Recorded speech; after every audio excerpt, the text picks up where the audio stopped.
진단기 6개월을 참 힘겹게 보냈습니다. 어제까지 우리나라 확진자는 13,000명이 좀 넘고요.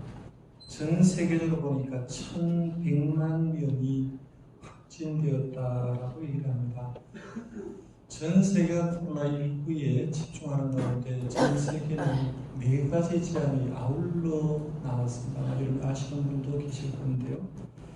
사진을 제가 먼저 보여드리겠습니다. 이 사진은 펄펄 끓는 시베리아의 6월 20일에 그 온도를 지표면을 측정한 그런 온도입니다. 시베리아 하면 춥다는 의미잖아요.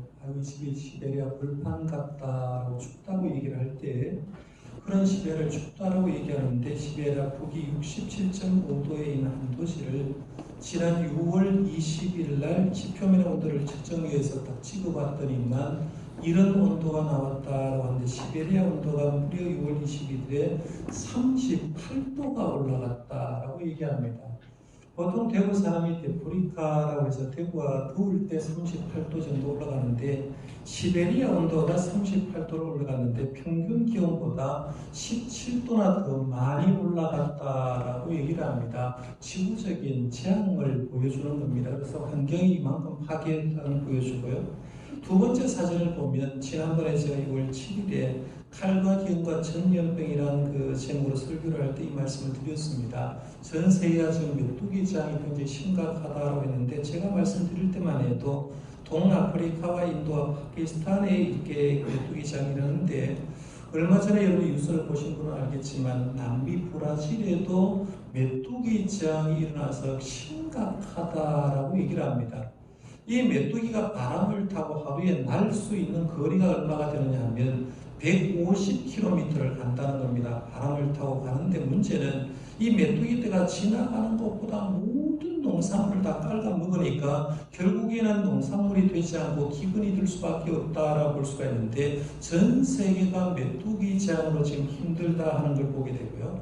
그 다음 그림을 보면 이 그림의 이제 그 북중미를 강타하는 고질라 먼지 구름을 보여주는데 아프리카의 사하라 사막에서 발생한 거대한 먼지 구름이 대서양을 가로질러서 멕시코와 미국 남부까지 뒤엎어서 거대한 먼지 구름이 사람이 호흡을 함으로 통해서 호흡기 질환자가 늘어나고 있다 하는 겁니다. 안 그래도 지금 그 코로나 바이러스 통해서 호흡기 질환이 굉장히 무서운데 여기에다가 욱신대 덮친 경우로 고질라 먼지 구름이 발생되어서 굉장히 힘들다라고 얘기를 합니다. 그 다음에 마지막 그림을 보면 이 활발 타오르는 아마존의 열대 우림 사진인데요. 보통 이제 지구의 허파가 어디냐라고 얘기를 하면 우리 교회가 선교하는 그 깔리만탄 보르네오 섬을 허파라고 얘기를 하고 그 다음에 이제 중남미에 이제 아마존이 그 허파라고 이렇게 얘기를 하는데 브라질에 있는 이 아마존 강의 열대 유역이 66%가 이제 브라질에 속해 있는데 이 브라질이 이제 열대 우림을 어떤 사람들이 자꾸 개발을 하고 나무를 베내고 불태워서 농사를 지려고 하기 때문에 군인들을 동원해서 여기를 지켰는데 원래는 코로나19 때문에 군인들이 활동을 하지 못하니까 급격하게 사람들이 불법 벌목업자와 농장주들이 살림에 일부러 불을 붙여버린 거예요. 일부러 불을 붙여서 이렇게 경작지를 넓히고 나무를 베내고 있다라고 얘기하는데요. 코로나19부터 시작해서 4가지 그림을 가만히 보면 느끼는 게 뭐냐면 이런 재앙의 모든 원인자는 사람이다 하는 걸 보게 됩니다. 사람의 욕심이 결국은 이런 재앙을 낳게 됐고 이런 재앙을 통해서 욕심을 부리니까 재앙을 통해서 결국은 힘든 게 누구냐면 사람이 지금 힘들게 살아가고 있다 하는 걸 봅니다. 이런 힘든 가운데 이제 지난 6개월 보내고 우리 하반기 첫 주일 오늘 맥주감사주일을 맞았습니다. 그러면서 저는 이런 생각을 해봅니다. 참 힘든 가운데 우리 교회가 우리 성도님들 맥주 감사 예배를 드리고 준비를 하고 말씀 듣는데 성경 속에 나오는 감사의 사람들은 어떤 환경에서 감사를 했을까? 그들의 환경을 한번 생각해 봤습니다. 보통 우리 구약에서 감사한 사람 대표적으로 제가 3사람을 예를 들려고 하는데요. 첫 번째 감사한 사람이라고 하면 욥의 감사를 들 수 있지 않습니까? 욥기 1장 21절에 보면 내가 모태에서 알몸으로 나왔사온즉 또한 알몸이 그리로 돌아가올지라 주신 이도 여호와시오 거두신 이도 여호와시오니 여호와 이름이 찬송을 받으실지니이다 라고 말하면서 내가 모태에서 알몸으로 나왔는데 라고 하면서 이렇게 고백하고 하나님의 이름이 찬송 받으실지이다 라고 하는데요. 이 고백을 할 때 욥의 환경은 어떤 환경이었습니까? 사탄의 시험으로 큰 재산을 한순간에 잃어버린 거예요. 뭐 1,000만 원, 2,000만 원 이런 게 아니라 자기 가진 그 많은 재산을 한순간에 다 잃어버렸습니다. 천금같이 귀한 자식 한 명도 귀하다고 하는데 10명의 자식을 한순간에 집이 무너져서 10명의 자식이 다 압살당해버린 거예요. 그러니까 재산 잃고 10명의 자식이 압사당해서 죽은 다음에 그때 욥이 감사한 건 하나님의 이름이 찬송받으실지니이다 라고 말하면서 그런 어려운 환경 가운데도 하나님께 찬송을 했던 걸 봅니다. 하나님 하바국의 감사도 유명하죠. 하바국서 3장 17절에 18절에 보면 비록 무화과 나무가 무성하지 못하며 포도나무에 열매가 없으며 감람나무에 소출이 없으며 밭에 먹을 것이 없으며 우리의 양이 없으며 외양간에 소가 없을지라도 나는 여호와로 말미암아 즐거워하며 나의 구원의 하나님으로 말미암아 기뻐하리로다 라고 했습니다. 하바국이 이 고백을 할 때는 어떤 환경이었습니까? 하나가 바벨론이 침공해서 혼전등하의 위기입니다. 예를 들면 우리나라 같으면 북한이 침공을 하는 거예요. 북한이 진짜 침공하려고 하는 게 아니라 이미 휴전선을 지나고 와서 들어온다는 그런 생각이에요. 그런데도 불구하고 침공하고 국내에서 보니까 농사와 축산이 엉망이 돼서 황폐되어 있는데도 불구하고 하바국 선장은 고백할 때 나는 여호와로 말미암아 즐거워하고 나의 구원의 하나님으로 말미암아 기뻐하겠다라고 말하면서 그 절망의 환경에도 하나님께 감사의 고백을 하고 감사의 찬양을 하더라는 거예요. 오늘 세 번째 인물이 바로 오늘 본문에서 제가 소개하려고 하는 다니엘의 감사라고 할 수가 있는데 어쩌면 욥과 하바국의 감사보다 더 월등한 감사의 사람이었다. 이유는 뭐냐면 목숨과 연관된 자기 시험 시간에도 하나님께 감사한 사람이라고 볼 수 있는데 그런 의미를 보면 다니엘은 어쩌면 감사의 최고봉에 도착한 사람이다. 그러니까 감사를 얘기하면 다니엘의 감사를 얘기해야 된다라고 생각되는데요. 제가 오늘 본 말씀을 제가 공독했으니까 저와 여러분이 한 목소리로 오늘 본문 속에서 다니엘은 어떤 감사를 했는지 한번 생각해 보려고 하는데 먼저 본문을 한번 같이 읽어보겠습니다. 시작. 다니엘이 조서에 왕의 도장이 찍힌 것을 알고도 자기 집에 돌아가서는 윗방에 올라가 예루살렘으로 일어난 창문을 열고 전에 하던 대로 하루 3번씩 무릎을 꿇고 기도하며 그의 하나님께 감사하였더라. 아멘. 이 고백을 할 때 다니엘의 나이는 딱 물어볼 겁니다. 80대 초반 정도 되었다라고 얘기를 합니다. 그리고 다니엘은 바벨론 포로에 끌려왔는데 주전 605년에 1차 포로를 끌려올 때 끌려오거든요. 그때 나이가 10대 중반쯤 되었다고 봅니다. 10대 중반에 이 이스라엘에서 바벨론 포로로 끌려왔습니다. 그리고 지난 60년 세월 동안 바벨론 제국에서 왕의 좋은 자로 세 번째 지라서 최정상에서 정치인으로 활동을 그렇게 했습니다. 그러다가 바벨론 제국이 메대 제국의 멸망을 당합니다. 그래서 바벨론 제국이 멸망하고 메대 제국이 등장하고 메대 왕 다리오가 이제 바벨론의 모든 제국들을 이제 다스리는데 통치를 잘하기 위해서 도를 나누는데요. 마치 우리가 경상북도, 경상남도, 이렇게 충청남도, 충청북도가 있듯이 이 메대 제국에서 통치하기 위해서 그 관할을 120개의 도를 나눈 거죠. 120개의 도를 나누고 각 도마다 도지사를 세우는 거예요. 그러면 120명의 도지사를 관할하기 위해서 그 위에다가 3명의 총리를 세운 겁니다. 3명의 총리를 세우고 그 위에 다리오 왕이 이제 왕으로 통치를 하게 되는데 이 3명의 통치자 가운데 한 명이 누구냐면 다니엘이었다라고 얘기합니다. 여러분 정치라는 게 그렇지 않습니까?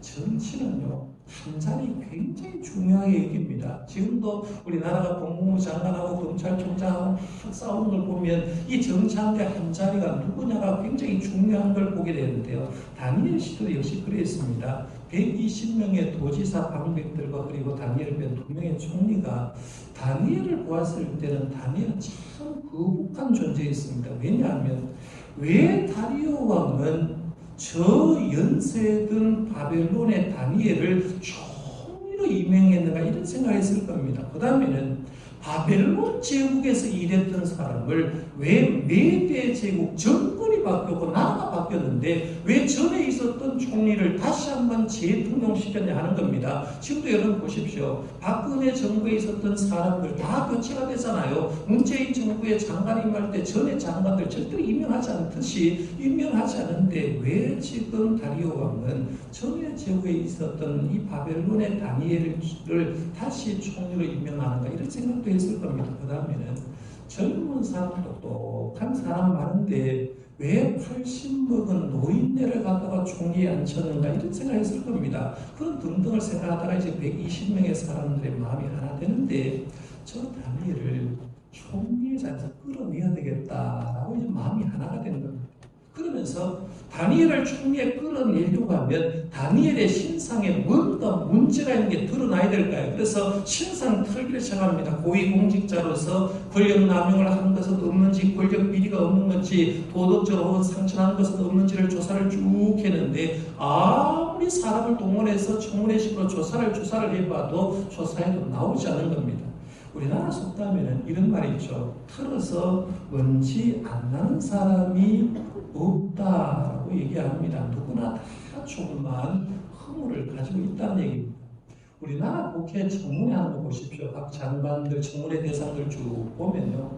위장 전입을 했거나 집을 잘못 팔았거나 자녀 교육에 문제가 있거나 털어보니까 문제 있지 않습니까? 어떤 사람은 굉장히 문제가 심한데도 임명권자는 이 사람을 굳이 임명해야 된다고 생각해서 결국에는 나라가 어렵기도 하는 걸 보는데 우리나라는 고위공직자를 올려놓고 친상털기를 딱 해보니까 청문회 하는 결과 대체적으로 전부 다 문제가 있었던 걸 봅니다. 그렇지만 있는 그 사람은 어지간하면 이제 써주고 대통령이 이제 강제적으로 써주는 걸 보는데 다니엘은 그렇지 않았다는 거예요.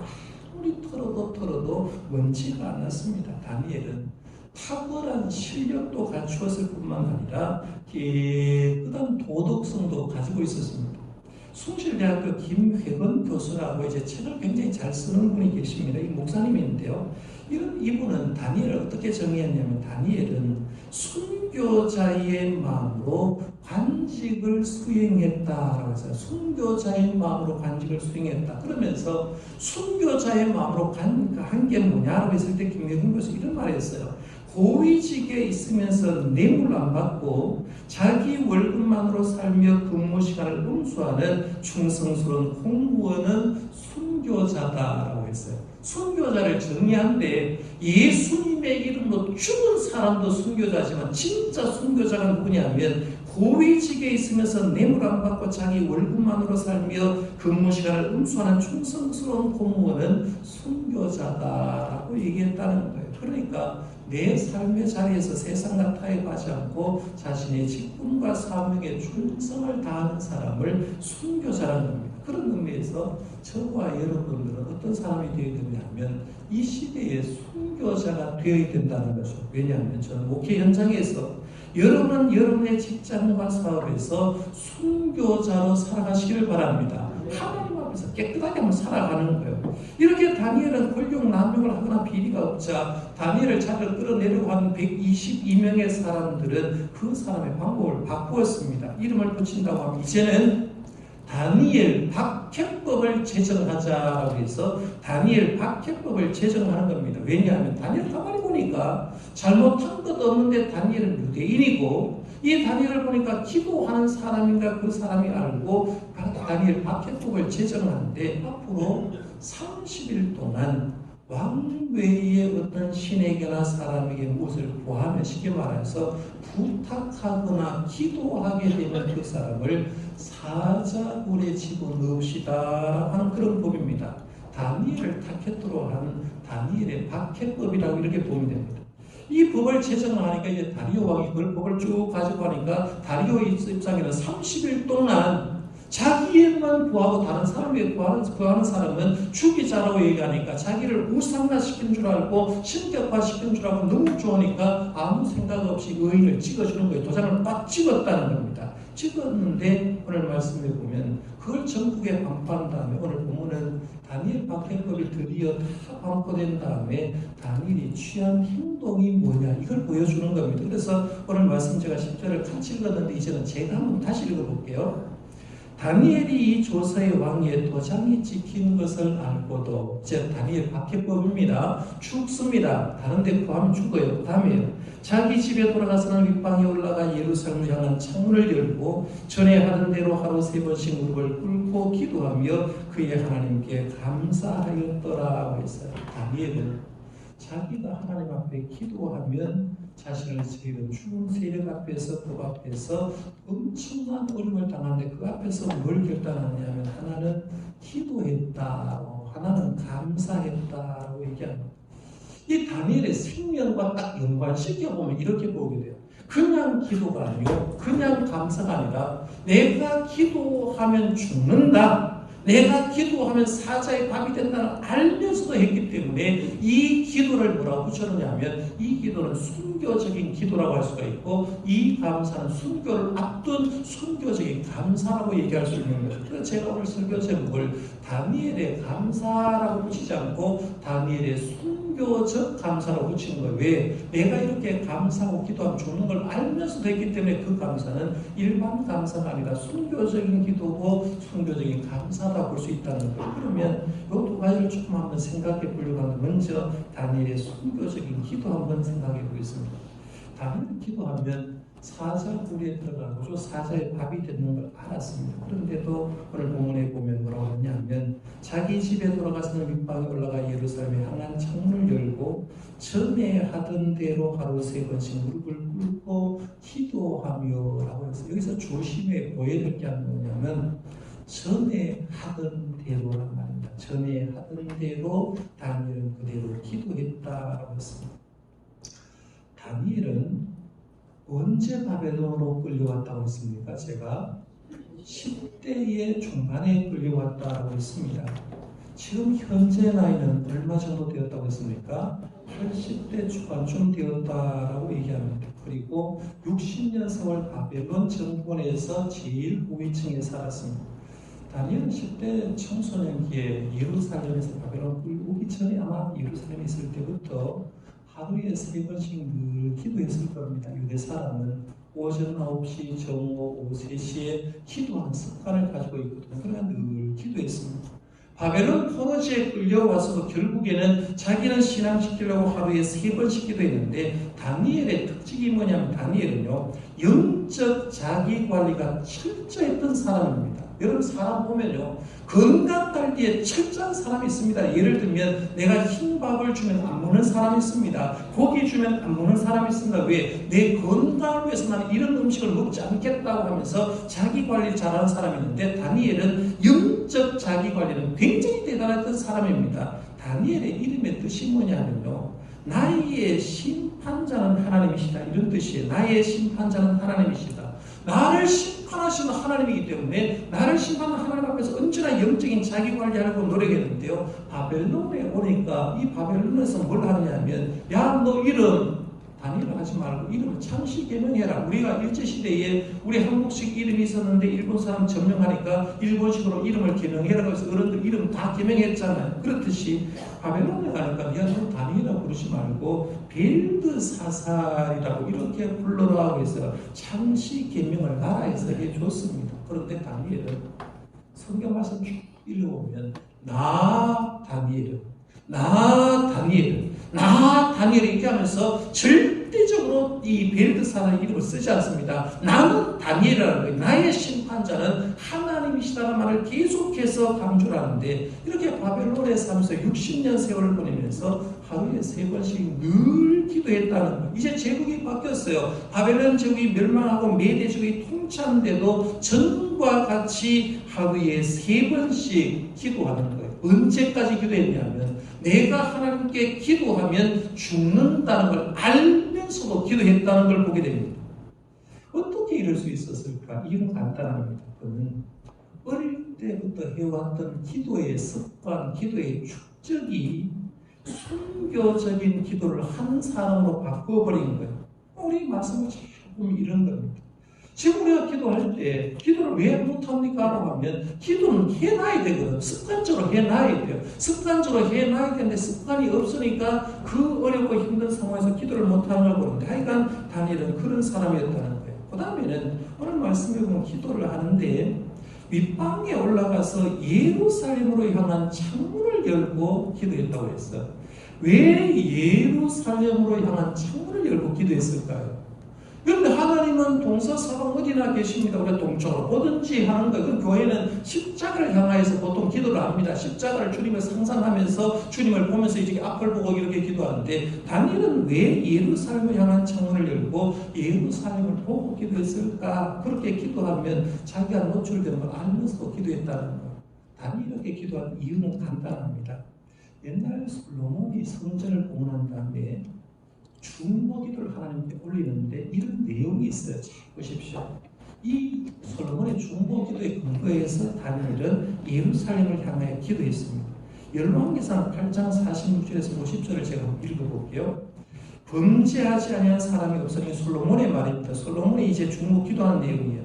그들이 주께 번제함으로 주께서 그들에게 진노하사 그들을 적국에게 넘기심에, 적국이 그들을 붙잡아 원들을 막론하고 적국의 땅으로 끌어간 후에 그들이 사로잡혀 간 땅에서 스스로 깨닫고 그 사로잡은 자의 땅에서 돌이켜 주께 간구하기를, 우리가 범죄하여 반역을 행하며 악을 지었나이다 하며, 자기를 사로잡아간 적국의 땅에서 온 마음과 온 뜻으로 주께 돌아와서 주께서 그들의 조상들에게 주신 땅, 곧 주께서 택하신 성읍과 내가 주의 이름을 위하여 건축한 성전 있는 쪽을 향하여 주께 기도하거든 했어요.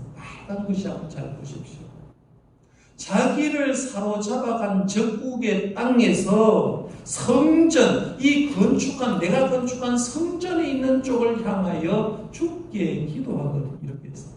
솔로몬이요, 그 옛날에 벌써 몇백 년 후에 이 나라가 멸망해서 적국의 땅에 만약 가 있으면 성전을 향하여 기도하도록 기도했다는 거예요. 이게 중복이 돼요. 그 다음에 보면, 주는 계시는 곳 하늘에서 그들의 기도와 간구를 들으시고 그들의 일을 돌아보시오며 주께 범죄한 백성을 용서하시며 주께 범한 그 모든 허물을 사하시고 그들을 사로잡아간 자 앞에서 그들로 불쌍히 여김을 얻게 하사 그 사람들로 그들을 불쌍히 여기게 하옵소서. 다니엘이 왜 예루살렘을 향한 창을 열고 거기에서 예루살렘을 보고 기도했냐? 여기 이거 성경 말씀 잘 아는 건데, 이 기도의 근거가 어디 나오냐면 솔로몬의 중보 기도 내용 때문에 오는 거예요. 솔로몬이 그 옛날 성전에서 이렇게 중보 기도했는 걸 보면서 내가 적국의 땅에 있지만 하고 3번씩 성전에 있는 쪽을 향하여 기도하면서 어떤 기도했을까요? 하나님, 우리나라가 멸망하는 거 우리 죄 때문에 그렇습니다. 주님 용서하시고 빨리 이 나라가 회복되게 해달라고 기도했을 겁니다. 그러니까 다니엘서에 보면 다니엘이 뭘 깨닫느냐 하면 바벨론 포로 70년의 의미를 깨닫고 하나님께 찬송하는 그런 내용이 나옵니다. 철저하게 기도하니까 바벨론 포로 생활이 70년이면 끝난다는 걸 비밀을 알고 하나님께 영광 돌리는 장면이 뒤에 나오는데요. 다니엘은 지금 80대 초반의 고령임에도 불구하고 말씀의 근거에서 이스라엘 죄를 회개하고 이스라엘 회복을 위해서 하루에 3번씩이나 간절히 기도했다. 이건 코로나19로 통해서 전반이 힘들었는데 지금이 기도할 때라고 생각하지 않습니까? 그런데 왜 우리는 기도 못합니까? 이유가 뭡니까? 우리는 다니엘처럼 하루에 3번씩 기도하는 기도의 축적을 해놓지 못했다는 거예요. 그러니까 내 삶의 환경이 어려워 기도할 줄은 알아요. 기도해야 되는 줄 알아요. 사실은 진짜 어려운 이때가 우리 믿음의 사람이 하나님께 부지져야 될 때인데 내 기도의 습관이 되지 않았어.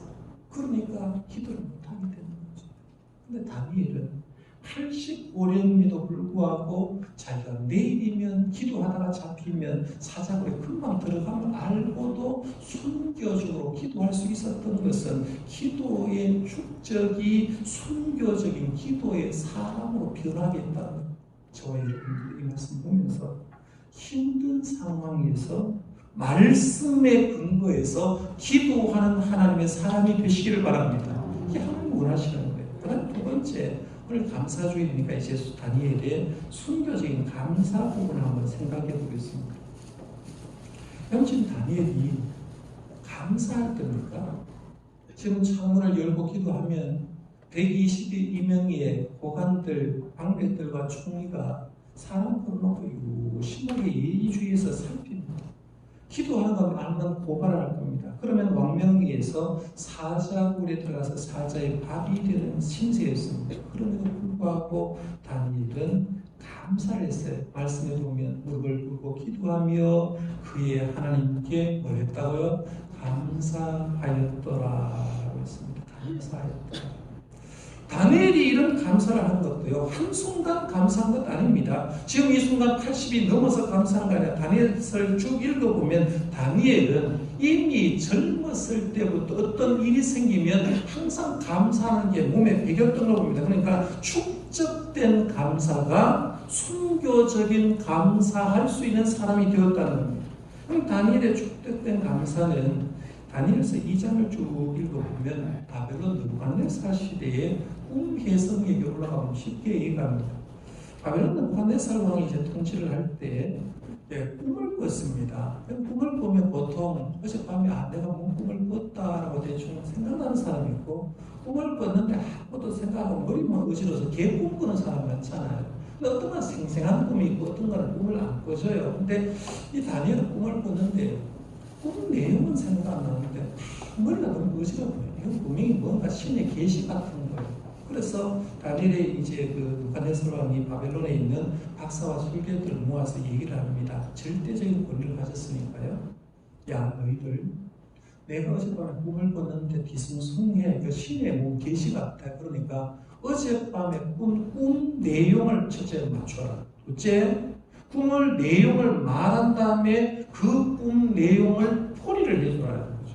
꿈 내용을 맞추고 풀이를 해주라고 하는데 어떤 사람이 그 머릿속에 들어가고 싶다는데 못하는 거예요. 그러니까 당시의 박사와 술객들이 그걸 하지 못해서 다 죽게 되었을 때 우리가 알듯이 다니엘이 시간을 요청받고 하나님께 기도해서 하나님의 응답받고 그 문제를 풀어줬습니다. 그때 다니엘이 하나님께 감사와 찬송을 올려드리는데 이렇게 얘기합니다. 다니엘서 2장 23절입니다.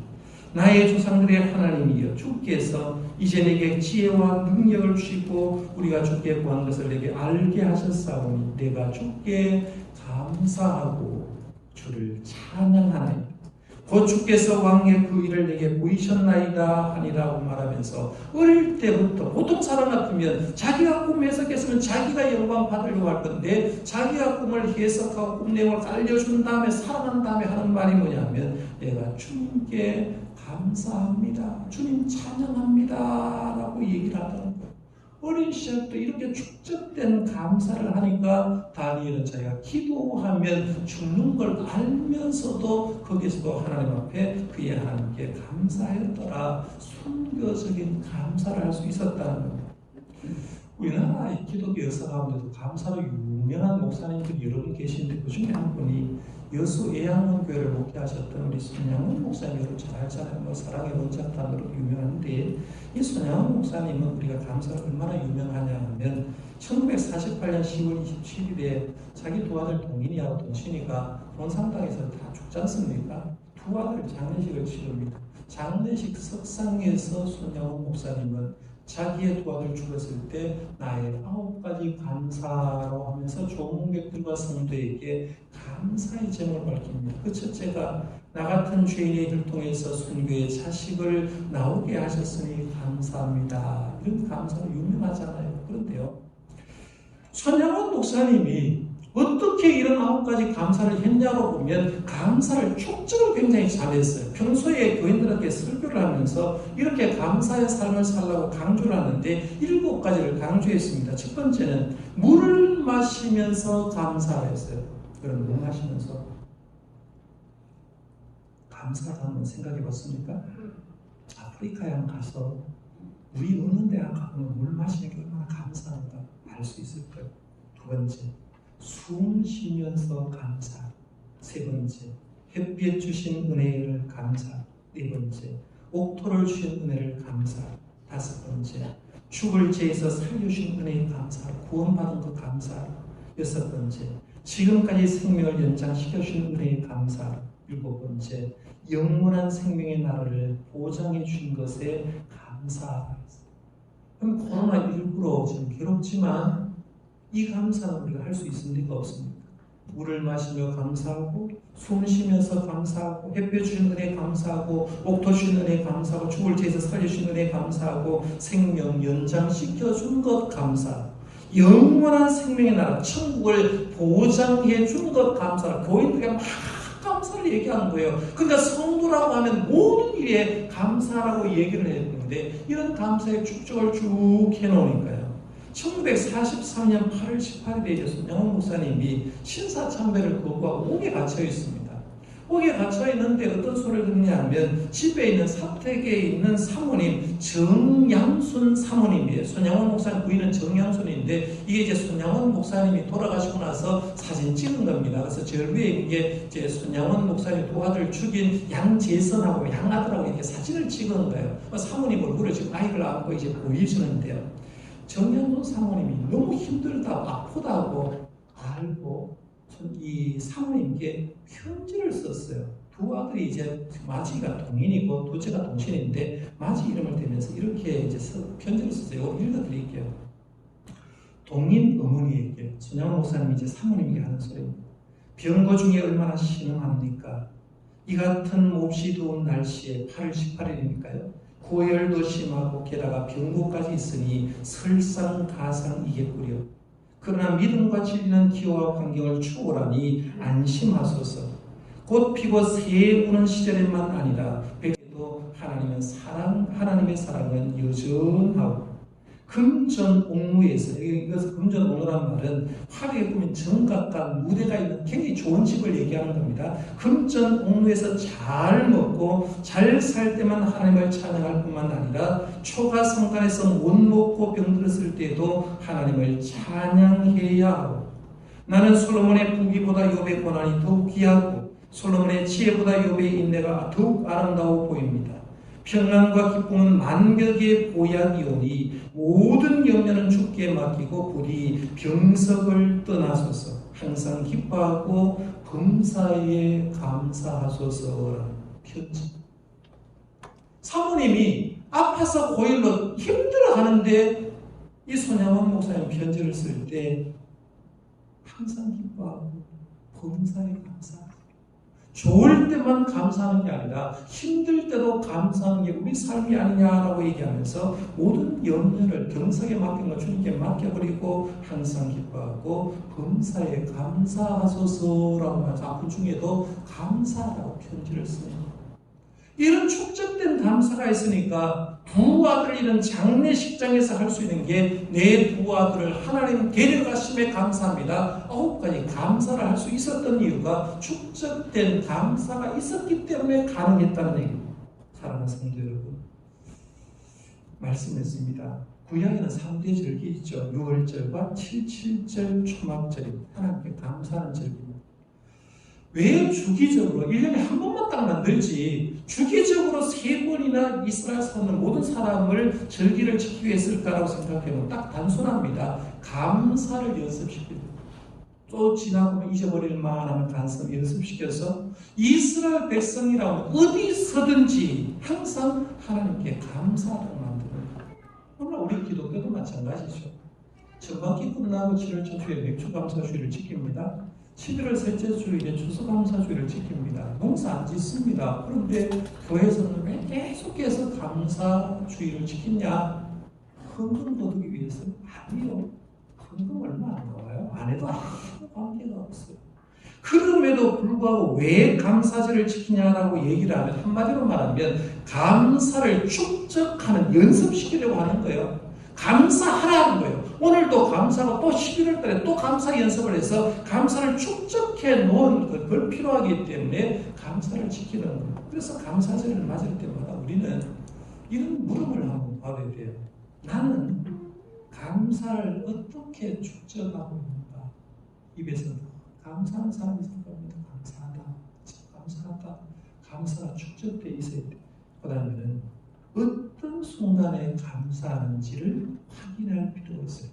좋을 때 감사한 거는 세상 사람도 할 수 있어요. 그러나 진짜 위대한 신앙인은 절망의 환경에서 하나님을 발견하고 하나님께 감사하는 사람. 어쩌면 오늘 맥주 감사주일이 우리가 그동안 감사를 얼마나 축적했는가를 보여주는 절기라고 저는 생각합니다. 왜냐하면 전반기 환경이 너무너무 어려웠기 때문에 교회 환경도, 경제 환경도, 가정 환경도, 국가적인 환경도, 세계적인 환경도 어려웠기 때문에 그렇습니다. 저는 이 어려운 환경 속에 유교를 보면서 감사를 지키는 우리 성도님들이 다니엘처럼 설령 내 앞에 죽음의 환경이 있다고 해도 순교적으로 감사를 표현하는 성도님들이 되시기를 바랍니다. 순교적인 기도, 순교적인 감사를 하니까 어떤 일이 벌어졌습니까? 이걸 한번 보십시오. 다니엘이 하나님께 기도하고 순교적으로 하나님께 감사를 했을 때 사자굴에 들어갔습니까? 안 들어갔습니까? 들어갔습니다. 사자굴에 들어갔어요. 들어갔는데 성경 말씀에 보면 이미 하나님은 천사를 그 자리에 보낸 거예요. 천사를 보내서 사자의 입을 막았다고 합니다. 하나님께 감사하고 하나님께 기도했더니만 하나님은 천사를 동원해서 다니엘이 가는 곳에 이미 보내서 사자 입을 딱 막으니까 다니엘을 죽일 수가 없었어요. 살아남는 거예요. 그리고 다니엘을 끄집어내고 다니엘을 참수했던 사람을 딱 여는 순간 천사가 그 입을 열어버리니까 이 사자가 그들을 으스려서 뼈를 으스르게 다 죽여버렸다는 여러분 하반기를 출발합니다. 힘든 환경이 계속될 것 같습니다. 그러나 매일 감사하고 매일 기도하고 순교적인 기도와 순교적인 감사를 하는 우리들에게 하나님은 우리를 무너뜨리는 적의 세력의 입을 막아주는 줄 믿으시길 바랍니다. 하나님은 철저히 지켜줄 겁니다. 그러면 우리는 기도하고 감사만 하면 내 삶은 주님께서 지켜준다고 생각하고요. 다니엘처럼 순교적인 감사까지 할 수 있는 저와 여러분들 되시기를 바랍니다.